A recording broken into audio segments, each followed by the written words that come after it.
ئیمامی عوسمان ڕەزا و ڕەحمەتی خوای پەروەردگاری لێبێ دەفەرمێت چاکترین کەس ئەو کەسەیە کە پشت لە دنیا دەکا پێش ئەوەی کە بەجێی بێڵێت.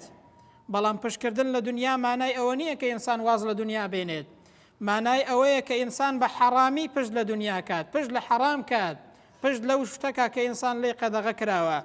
دەفەرمێت چاکترین کەس ئەو کەسەیە کە پێش ئەوەی دنیا بەجێ بێڵێ پشتی تێدەکات، خۆی تووشی حەرام ناکە بەهۆی ژیانی ئەو دنیایەوە.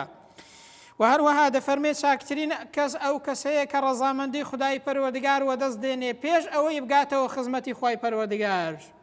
و چاکترین کەس ئەو کەسەیە کە قەبرەکەی ئاوەدان دەکاتەوە پێش ئەوەی کە بچێتە ناو قەبر. بزانە ئەگەر دەتەوێت چاکترین کەس بی پشت لە دنیا کە پێش ئەوەی کە بەجێی بێڵی ڕەزامەندی پەروەردگار وەدەست بێنە پێش ئەوەی بچێەوە خزمەتی پەروەردگار، چونکە ڕۆژێک دەی ئینسان لە بەردەمی پەروەردگاری ڕادەگیرێت، خەجاڵەت دەبێت لەو ڕۆژەیەدا خوا پەنامەندات.